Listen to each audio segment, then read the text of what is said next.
الحمد للہ رب العالمین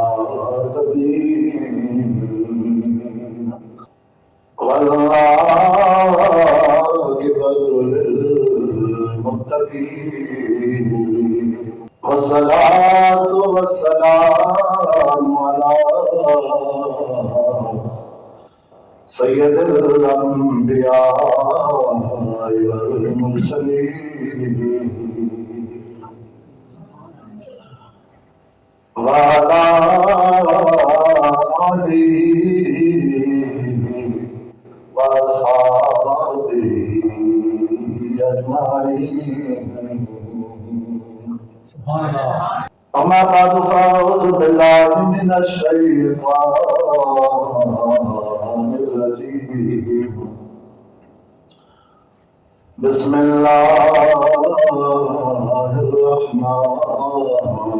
الرحیم۔ سبحان الذی اسری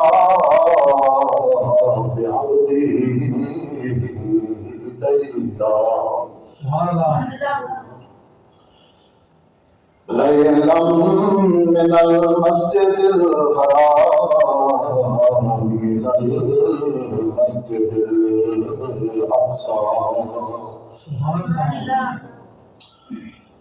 صدق اللہ مولانا العظیم وصدق رسوله النبی الکریم۔ ان اللہ وملائکته یصلون علی النبی یا ایھا الذین آمنوا صلوا علیہ وسلموا تسلیما۔ اللهم صل على سيدنا مولانا محمد وعلى آل سيدنا مولانا محمد وبارك وسلم عليه۔ الصلاة والسلام عليك يا شاهدا ومبشرا ونذيرا۔ الصلاة والسلام عليك يا سراجا وقمرا منيرا۔ حمد و صلوات کے بعد اللہ کے احترام میرے بزرگوں بھائی اور دوستوں، آج جمعۃ المبارک کے ان بابرکت لمحوں نے جس موضوع پر لب کشائی کا ارادہ ہے وہ ہے واقعہ معراج۔ رب ذوالجلال سے دعا ہے عالم کائنات مجھے یہاں پر سچ بیان کرنے اور سنا کر ہم سب کو اسے یاد رکھنے کی توفیق عطا فرمائے۔ جس آیت مقدسہ کو ہمارے بیان بنایا ہے اس کا ترجمہ سماعت فرمائیں۔ رب ذوالجلال ارشاد فرماتے ہیں، سبحان الذی اسری بعبدہ لیلا من المسجد الحرام الی المسجد الاقصی۔ پاک ہے وہ ذات جس نے سیر کرائی اپنے بندہ خاص کو رات کے تھوڑے سے حصے میں مسجد حرام سے لے کر مسجد اقصی تک۔ یہ تھا اس آیت مقدسہ کے ایک جزء کا ترجمہ جو آپ نے سماعت کیا۔ تمہید کے طور پر یہ بات ذہن میں رہے کہ لفظ معراج عروج سے مشتق ہے اور معراج کا معنی اوپر چڑھنے اور بلندی پر جانے کے ہیں۔ آیت قرآنی تعرج الملائکۃ والروح الیہ اور فرمان نبوی عرج بہ الی السماء اسی مفہوم پر دلالت کرتے ہیں، اسی لیے اس عروجی سفر کو معراج کہتے ہیں۔ سامعین گرامی، قرآن پاک کا اگر بغور مطالعہ کیا جائے تو پتہ چلتا ہے کہ رب ذوالجلال نے حضور علیہ تحیۃ والسلام کے علاوہ بھی دیگر انبیاء کو بھی معراج کرایا ہے۔ سبحان اللہ۔ اور اللہ تعالیٰ کی یہ سنت ہے کہ وہ اپنے مخصوص پیغمبروں کو نبوت کے کسی دور میں اپنے عجائبات قدرت کا مشاہدہ کراتا ہے۔ چند شواہد پرانی آیات کی روشنی میں ملاحظہ ہوں۔ 3 انبیاء کرام کہ معراج کا ذکر قرآن کے اندر ہے، تو میں وہاں سے ہی اپنے بیان کے سلسلے کا آغاز کرتا ہوں۔ سب سے پہلے لیتے ہیں حضرت ابراہیم علیہ السلام کے معراج کو، کہ آپ کو معراج کس طرح ہوا۔ قرآن پاک کے اندر آتا ہے کہ اللہ تبارک و تعالیٰ ارشاد فرماتے ہیں کہ وَكَذَلِكَ نُرِي إِبْرَاهِيمَ مَلَكُوتَ السَّمَاوَاتِ وَالْأَرْضِ، کہ ہم نے ابراہیم کو زمین و آسمان کے ملکوت کی سیر کرائی۔ حضرت نے کہا کہ سیر کی تفسیر جو ہے کتابوں کے اندر اس طرح ملتی ہے کہ حضرت ابراہیم علیہ السلام ایک پتھر کے اوپر کھڑے ہوئے، اختلاف ہے، دونوں صورتیں جو ہے میں آپ کے سامنے رکھنے لگا ہوں، باختلاف روایات۔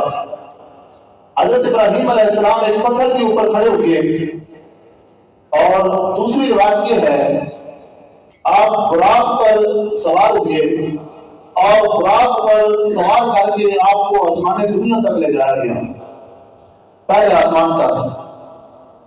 اور جب وہاں آپ پہنچے تو آپ کی آنکھوں کے سامنے سے پردے ہٹا دیے گئے، حجابات سرکا دیے گئے، آپ نے عالم بالا کا وہاں سے مشاہدہ کیا، یہاں تک کہ تخت السرا سے فوق السماء بلکہ عرش علا تک آپ نے سب کچھ دیکھ لیا۔ حضرت نے کہا یہ معراج خلیل ہے، یہ حضرت ابراہیم علیہ السلام کی معراج ہے، مگر دوسری طرف ایک حضرت ابراہیم خلیل اللہ کی معراج ہے اور دوسری حبیب اللہ کی معراج ہے۔ خلیل اللہ کی معراج یہ کہ قدم فرش پر اور نظر عرش پر، اور حبیب اللہ کی معراج یہ ہے کہ قدم عرش پر اور نظر خدا جانے کہاں سے جلوہ جانا کہاں تک ہے، وہیں تک دیکھ سکتی ہے نظر جس کی جہاں تک ہے۔ ابراہیم علیہ السلام کے قدم فرش پر نظر عرش پر تھی، اور محبوب خدا اشرف انبیاء صلی اللہ علیہ وسلم کے قدم عرش پر اور نظر خدا تعالیٰ کی ذات پر تھی۔ یہ حضرت ابراہیم علیہ السلام کا معراج ہے۔ آپ سلسلہ گفتگو کو آگے بڑھاتے ہوئے دیکھتے ہیں کہ حضرت ادریس علیہ السلام کو اللہ تبارک و تعالیٰ نے کس طرح معراج کرایا، اس معراج کا ذکر بھی قرآن کے اندر موجود ہے۔ چنانچہ ارشاد خداوندی ہوتا ہے کہ وَرَفَعْنَاهُ مَكَانًا عَلِيًّا، ہم نے ادریس علیہ السلام کو مقام بلند کی طرف اٹھایا، ہم نے ادریس کو مقام بلند کی طرف اٹھایا۔ سامعین سے بتا کتب تفاسیر کے اندر اس معراج کی تفسیر اس طرح ملتی ہے کہ حضرت ادریس علیہ السلام نے خدا تعالیٰ کی بارگاہ میں سیر سماوات کی درخواست پیش کی، آسمانوں کی سیر کی درخواست پیش کی جو مقبول ہوئی۔ اللہ تبارک و تعالیٰ نے اس درخواست کو اپنی بارگاہ میں قبول فرمایا، اور پھر فرشتوں کی ڈیوٹی لگائی کہ میرے پیغمبر ادریس کو سیر کراؤ، آسمانوں کی سیر کراؤ اور جنت اور دوزخ کا مشاہدہ کراؤ۔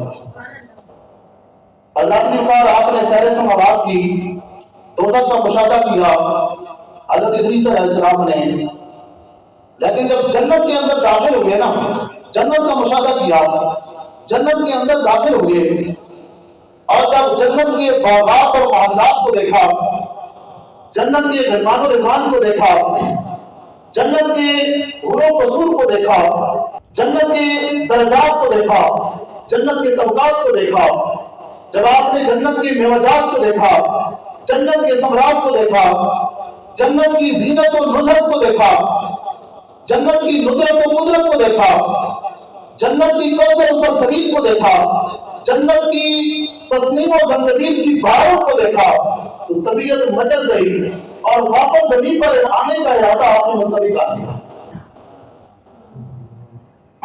فرشتوں نے جب کہا کہ اللہ کے پیغمبر سارے سماوات جو ہے آسمانوں کی سیر مکمل ہو گئی ہے، دوزخ کا آپ نے مشاہدہ کر لیا، جنت کا مشاہدہ سیر جو ہے یہ مکمل ہو گئی ہے، اب چلیے واپس زمین کی طرف، تو حضرت ادریس علیہ السلام نے واپس زمین پر آنے سے انکار کر دیا۔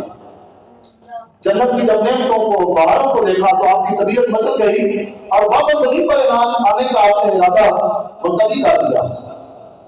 فرشتے پریشان ہو گئے کہ ادریس علیہ السلام نے درخواست پیش کی تھی، آسمانوں کی سیر کی، جنت اور دوزخ کے مشاہدے کی، اور یہ سب کچھ مکمل ہو گیا اور یہ واپس نہ جنت سے نکلنے کا نام لے رہے ہیں اور نہ واپس زمین پر جانے کا نام لے رہے ہیں۔ جب فرشتوں نے یہ کہا تھا کہ اللہ کے پیغمبر سیر مکمل ہو گئی، چلیے واپس زمین کی طرف، تو حضرت ادریس علیہ السلام نے جو جواب دیا وہ جواب قرآن کے اندر موجود ہے۔ آپ نے فرمایا وَمَا هُمْ مِنْهَا بِمُخْرَجِينَ، اے فرشتوں اللہ کا وعدہ ہے جو ایک مرتبہ جنت کے اندر داخل ہو جائے پھر نکالا ہو جائے گا۔ تم یہ بتاؤ کہ کس قانون کے تحت، کس ضابطے اور کس اصول کے تحت مجھے کہہ رہے ہو کہ واپس چلو؟ میں جنت کے اندر داخل ہو گیا ہوں تو آپ کس قانون کے تحت تم مجھے جنت سے نکالنے کی بات کر رہے ہو؟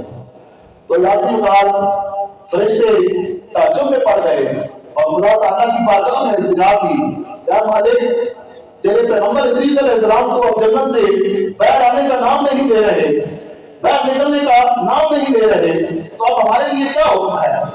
تو رب الجلال نے فرشتوں کو حکم دیا کہ فرشتوں اب میرے بندے ادریس کو جنت میں ہی جانے دیں۔ اللہ کی کار ادھر اللہ کے نبیوں کا دیکھیں اپنے رب کے ساتھ کتنا مضبوط تعلق اور رشتہ ہوتا ہے۔ ادھر آپ کے دل کے اندر جنت کے اندر رہنے کی خواہش پیدا ہوئی، چاہت پیدا ہوئی، اور ادھر رب الجلال نے پہلے سارے سماوات کی درخواست جو ہے مقبول فرمائی، قبول فرمائی اپنی بارگاہ میں جو آپ نے درخواست پیش کی تھی، اور اب اپنے پیغمبر کی اس خواہش کو بھی رب الجلال پورا فرما رہا ہے۔ جب آپ نے جنت کے اندر قیام کا ارادہ فرمایا تو رب الجلال نے فرشتوں سے کہہ دیا کہ اے فرشتوں اب میرے بندے ادریس کو جنت ہی میں رہنے دو۔ حضرت یہ ادریس علیہ السلام کی معراج ہے کہ آپ اوپر گئے اور اوپر ہی کے ہو کے رہ گئے، واپس زمین پر آنے کا ارادہ آپ نے ملتوی کر دیا۔ دوسری طرف ہمارے آقا کی معراج ہے، محبوب خدا اشرف انبیاء صلی اللہ علیہ وسلم کی معراج ہے۔ آپ نے زمین و آسمان کو دیکھا، عرش و کرسی کو دیکھا، لوح و قلم کو دیکھا، جمال فطرت کو دیکھا، جلال قدرت کو دیکھا، جلوہ ہے اسماء و صفات کو دیکھا، بلکہ خود خدا تعالیٰ کی ذات کو دیکھا، مگر پھر بھی واپس آنے کے لیے مطالبہ کر رہے ہیں اور فرشتوں سے کہہ رہے ہیں کہ فرشتوں مجھے جلدی سے واپس زمین کی طرف لے جاؤ۔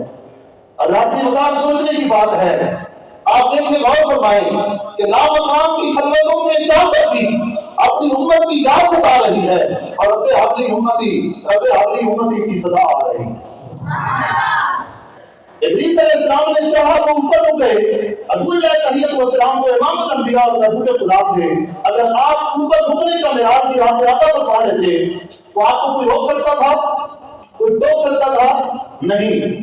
ادریس علیہ السلام اگر اوپر رک سکتے ہیں، ابو اللہ تحیت والسلام بھی معراج کی رات اگر چاہتے تو آپ بھی اوپر رک سکتے تھے۔ آپ چاہتے تو عالم بالا کی رفاقتوں میں، جنت الفردوس کی خلوتوں میں، ملائک اعلیٰ کی جنتوں میں اور انعام و اکرام کی لذتوں میں نہ رہ کر وہی رک جاتے۔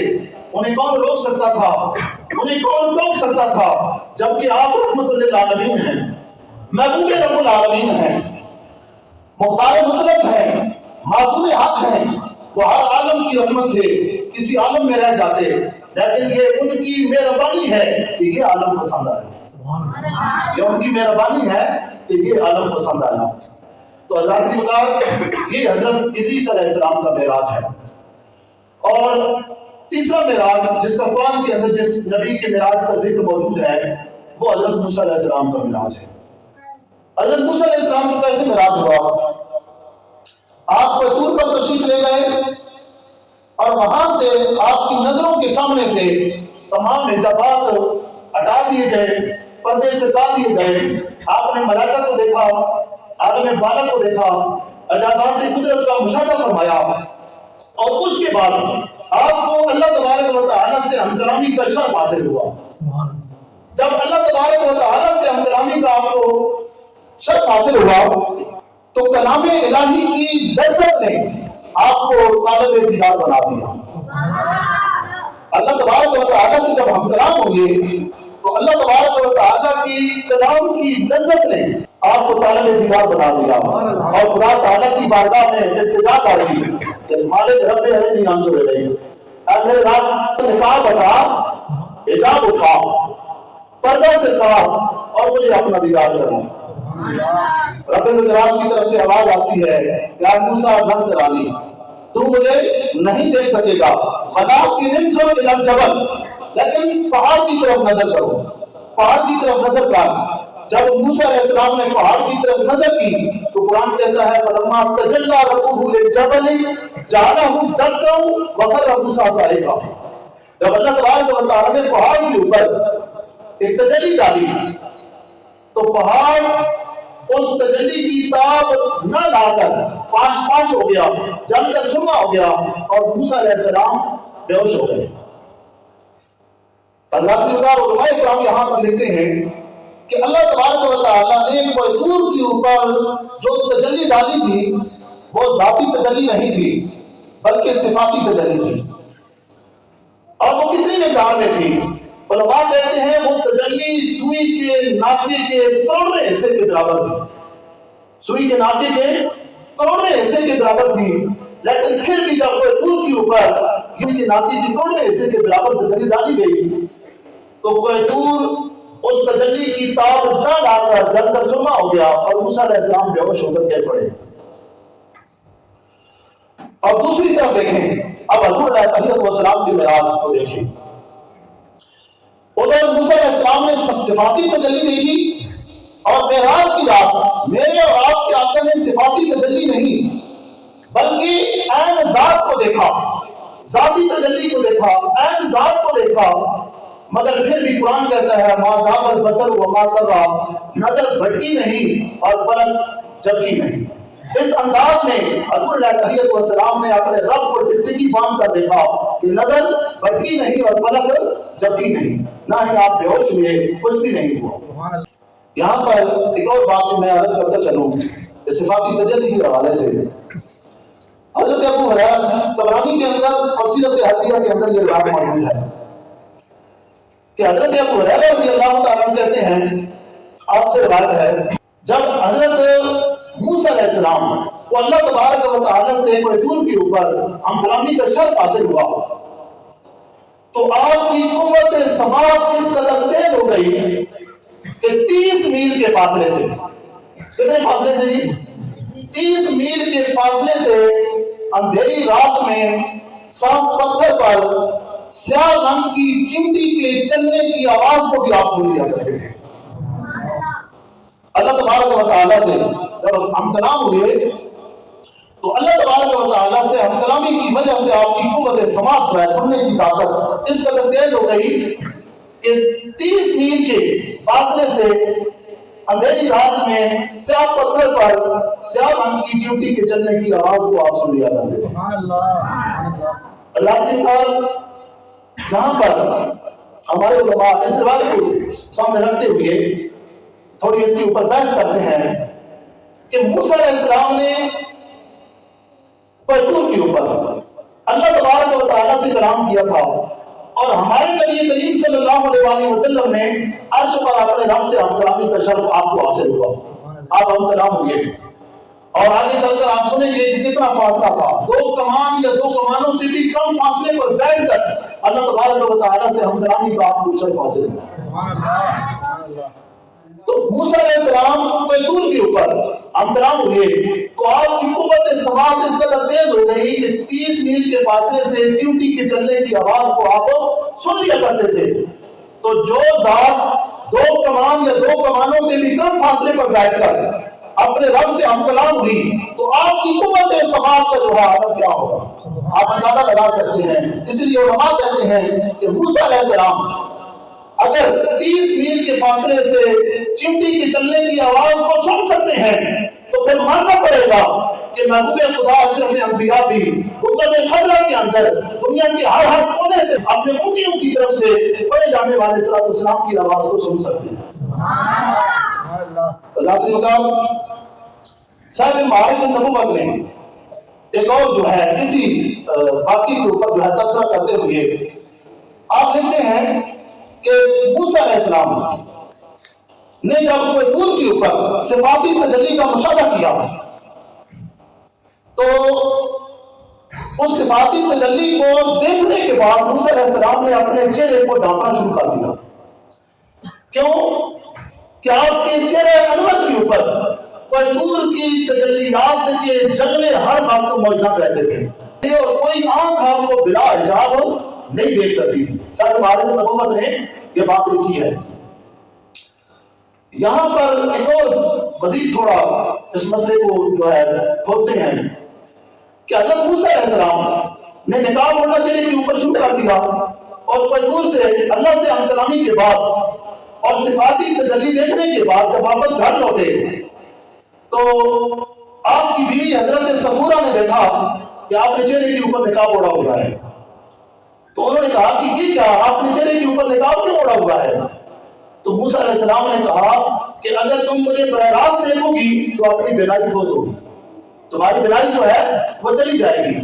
لیکن حضرت صفورہ کا اصرار بڑھا اور جب ان کا اصرار بڑھا اور کہا کہ میری بینائی جاتی ہے تو مجھے اس بات کی پرواہ نہیں ہے، لیکن میں ان تجلیات کو ان انوار تجلیات کو میں دیکھنا چاہتی ہوں، آپ اپنے چہرے سے نقاب کو ہٹائیں۔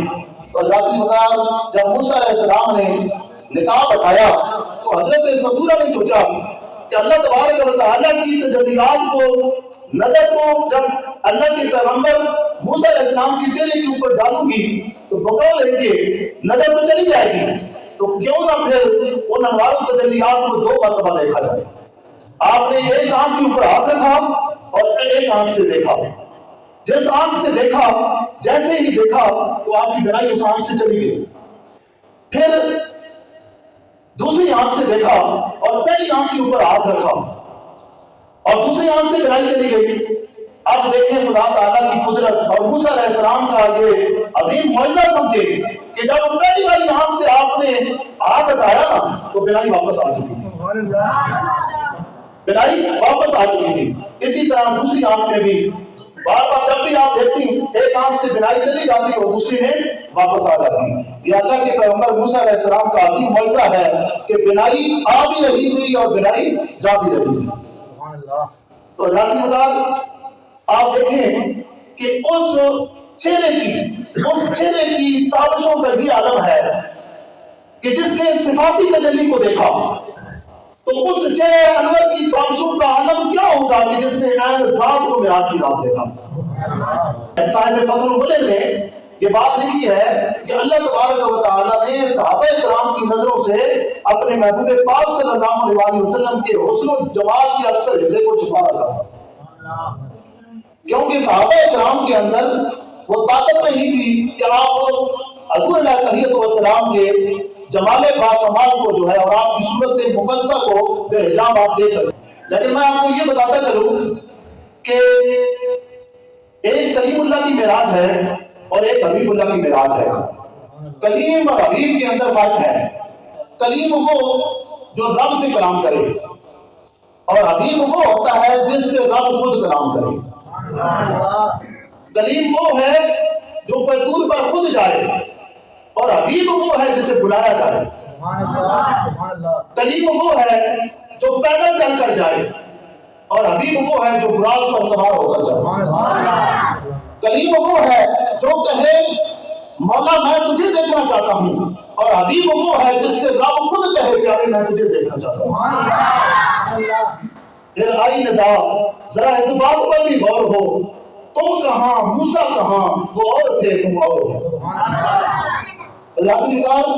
یاد رکھیں 3 نبیوں کے معراج کا ذکر قرآن آیات کی روشنی میں آج آپ نے سماعت کیا۔ رب ذوالجلال کی یہ سنت عامہ ہے کہ اس نے مخصوص پیغمبروں کو نبوت کی کسی دور میں جو ہے معراج کرایا اور اپنی عجائبات قدرت کا مشاہدہ کرایا ہے۔ کسی نبی کو اوج فضا پر معراج ہوا تو کسی کو جبل سما پر، کسی کو کوئی دور پر معراج ہوا تو کسی کو موج دور پر، کسی کو نارے تپا پر معراج ہوا تو کسی کو آب رواں پر، کسی کو کائے چاہ میں معراج ہوا تو کسی کو کوکا پر۔ جس نبی کو بھی معراج ہوا روحانی ہوا، ہمارے نبی کو جو معراج ہوا تو جسمانی ہوا۔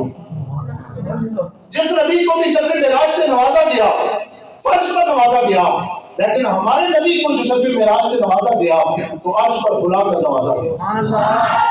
اسی لیے شاعر کہتا ہے کہ قرب موسیٰ اور ہے، قرب محمد اور ہے۔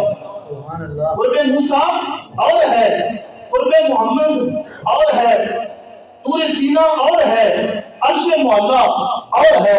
طور اور معراج کے قصے سے ہوتا ہے اعلان، اپنا جانا اور ہے، اس کا بلانا اور ہے۔ اللہ کی سرکار یاد رکھیں کہ نبوت کا 12واں سال طالب و مطلوب کے وصال کا سال تھا۔ نبوت کا 12واں سال طالب و مطلوب کے وصال کا سال تھا، جب آپ کی عمر مبارک 51 برس 4 ماہ 19 دن ہوئی تو رب ذوالجلال نے اپنے محبوب پاک کو معراج کرایا ہے۔ سبحان اللہ۔ اور بعد کا موسم جو ہے کچھ اس طرح کا تھا جس رات آپ کو معراج ہوئی کہ افق اعظم پر دھواں دار بادل چھا ہوئے تھے، بادل گرج رہے تھے، رات کی کڑک تھی، بجلی کی چمک تھی، ماہ رجب کی 27ویں رات تھی اس ماہ کی، ماہ رجب کی 27ویں رات تھی، ایک حسن کی ذات تھی اور ایک عشق کی ذات تھی، اور اس رات میں دونوں ذاتوں کی آپس میں ملاقات تھی، اور اس ملاقات میں ایک راز کی بات تھی، اور وہ راز کی بات ہم گنہگاروں کی نجات کی بات ہے۔ آج سے 1450 سال قبل کی بات ہے، مکہ کی پربہار وادی ہے، شبدار زلفیں لہرا رہی ہیں، ذرہ ذرہ آغوش ظلمت میں ڈوبا ہوا ہے، اللہ کا محبوب حضرت ام ہانی کی گھر میں سویا ہوا ہے۔ سونے کا انداز کیا ہے؟ آنکھیں بند ہیں مگر قلب بیدار ہے، آنکھیں بند ہیں مگر دل بیدار ہے۔ روح انور سے نور کی کرنیں چھن چھن کر ماحول کو منور کر رہی ہیں، زلف محمد سے بھینی بھینی خوشبوئیں نکل نکل کر فضا کو معطر کر رہی ہیں۔ آج آسمانوں کو سجایا جا رہا ہے، زمینوں کو نہلایا جا رہا ہے، باغ جنت کو سنوارا جا رہا ہے، عرش کرسی کو نکھارا جا رہا ہے، شمس و قمر کو کنگھالا جا رہا ہے، اور کواکب و انجم کو اچھالا جا رہا ہے۔ یک دیوان قضاء و قدر سے یہ اعلان جاری ہوا کہ آج مادی قواعد و ضوابط کو معطل کر دیا جائے، کاروبار حیات کو روک دیا جائے، نظام شمسی و قمری کو ٹھہرا دیا جائے، سورج چاند اور ستاروں کی حرکت کو بند کر دیا جائے، اور دوسری طرف رضوان جنت کو حکم ہوا کہ آج حوروں کو کہو کہ راستہ اور پیراستہ ہو جائیں۔ حاملین عرش کو حکم ہوا کہ آج عرش کو نورانی جھالروں سے مزین کر دیا جائے۔ ملائکہ آسمان کو حکم ہوا کہ آج تمام آسمانوں پر خوشنما مرابیں بنا دی جائیں۔ جبرائیل امین کو حکم ہوا کہ تم قبولیت کا ہدایت کا پرچم اٹھاؤ، اور اسرافیل کو حکم ہوا تم سورہ اسرافیل کو مت دلاؤ۔ اسرائیل کو حکم ہوا تم آج قبض ارواح سے باز آؤ۔ حضرات جبرائیل فرشتے یہ سب سن کر سہم گئے اور عرض کرنے لگے کہ مولا کیا قیامت آنے والی ہے؟ رب ذوالجلال کی طرف سے جواب آیا نہیں فرشتوں قیامت نہیں، یاد کی سواری آنے والی ہے۔ اللہ کی جبرائیل رب ذوالجلال نے معراج کی رات جبرائیل امین کو حکم دیا کہ آج جبرائیل دار دنیا کی طرف نازل ہو کر حجاز مقدس کی سرزمین پر جاؤ، کوہ ہرا کی چوٹیوں سے گزر کر شہر مکہ میں داخل ہو جاؤ۔ وہاں بنو ہاشم کی ایک گھاٹی ہے، اس گھاٹی میں ایک محلہ ہے، اس محلے میں ایک گھر ہے، اس گھر میں ایک فرش بچھا ہوا ہے، چٹائی بچھی ہوئی ہے، اور اس چٹائی کے اوپر ایک در یتیم اپنے حسن و جمال کو کمری کے اندر لپیٹ کر سویا ہوا ہے۔ یا جبرائیل حکم پہ قدم آئی ہے، یا جبرائیل جا اور جا کر میرے محبوب پاک صلی اللہ علیہ وسلم کہ پاؤں کے تلووں کے اوپر اپنے کافوری لبوں سے بوسہ دینا، اور جب میرے محبوب کی آنکھ کھلے تو پھر کہہ دینا کہ ان اللہ جل جلالہ یقرئک السلام وهو یدعوک، اللہ کے محبوب اللہ تعالیٰ آپ کو سلام کہتا ہے اور وہ آپ کے دیدار کا مشتاق ہے۔ حضرت رب ذوالجلال کے حکم کے مطابق جبرائیل علیہ السلام آئے، آ کر حضور علیہ السلام کے نورانی پاؤں کے تلووں کے اوپر اپنے کافوری لبوں سے بوسہ دیتے ہیں۔ حضور علیہ السلام نے جب کافور ٹھنڈا ہوتا ہے، جبرائیل علیہ السلام کے لبوں کی ٹھنڈک کو محسوس کیا تو آپ کی آنکھ کھل گئی اور فرماتے ہیں کہ جبرائیل کیا بات ہے، بڑی محبت کا اظہار کیا جا رہا ہے، پاؤں کو بوسے دیے جا رہے ہیں، تلووں کو جو ہے بوسے دیے جا رہے ہیں، اچھا یہ بتاؤ کہ تم نے میرے جو تلووں کو بوسہ دیا ہے، تلووں کو جو بوسہ دیا ہے، بتاؤ کوئی مزہ بھی آیا ہے یا نہیں، کوئی سکون بھی آیا ہے یا نہیں، تمہیں کوئی لطف بھی حاصل ہوا ہے یا نہیں، کو سرور بھی حاصل ہوا ہے یا نہیں؟ تو بقول شاعر جبرائیل امین نے جواب دیا کہ اللہ کے محبوب نہ جنت کی کلیوں میں دیکھا مزہ جو محمد کی کلیوں میں دیکھا۔ اللہ کی بات میں آپ کو یہ بھی بتاتا چلوں کہ حضور علیہ السلام کے معراج کے 3 حصے ہیں، معراج کے 3 حصے ہیں۔ ایک حصہ جو ہے مسجد حرام سے مسجد اقصی تک ہے، اگلے جمعہ پر آپ سنیں گے۔ آج تو 3 دیگر انبیاء کے معراج کا اور بس یہ تھوڑی سی تمہید باندھی ہے، اگلے جمعہ پر جو بیان کرنا ہے اس کی تفصیل جو ہے آگے اللہ کا سلام اور پیغام سننے کے بعد حضور علیہ السلام کس طرح تیاری فرماتے ہیں، پھر مکہ سے جو ہے روانہ ہوتے ہیں مسجد حرام سے مسجد اقصی تک، یہ معراج کا پہلا حصہ ہے۔ مسجد اقصی سے جو ہے سدرۃ المنتہا تک یہ دوسرا حصہ ہے، اور سدرۃ المنتہا سے مقام کعبۃ الحسین تک کا جو آپ نے سفر کیا یہ معراج کا تیسرا حصہ ہے۔ اور معراج کے تینوں حصوں کا ذکر جو ہے قرآن کے اندر موجود ہے۔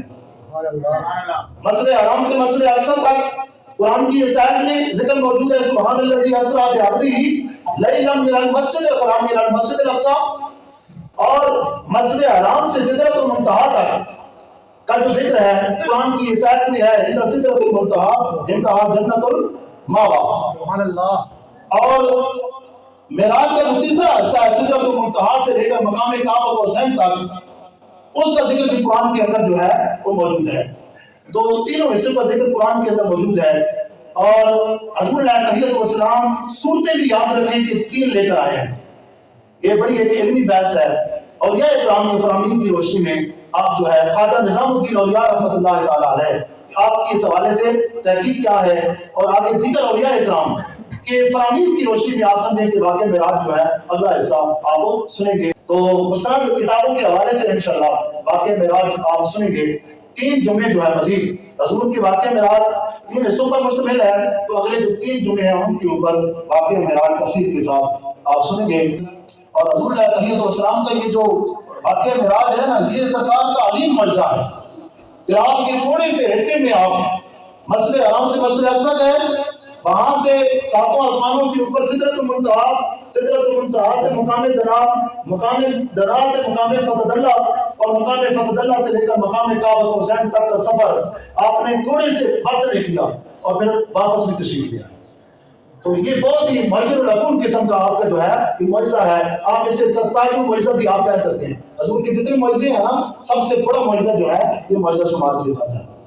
تو حضور سے اپنی محبت کا اظہار کرتے ہوئے جلدی تشریف لا کریں، تاکہ حضور علیہ السلام کی عظمتوں پر اور رفعتوں پر مبنی جو ہے بیانات واقع معراج کے حوالے سے آپ تفصیل سے سن سکیں۔ رب الجلال سے دعا ہے مالک کائنات مجھے آپ کو ہم سب کو حضور علیہ السلام کی سچی اور پکی غلامی نصیب فرمائے، اور اسی غلامی پر ہم سب کا خاتمہ فرمائے۔ ہمارے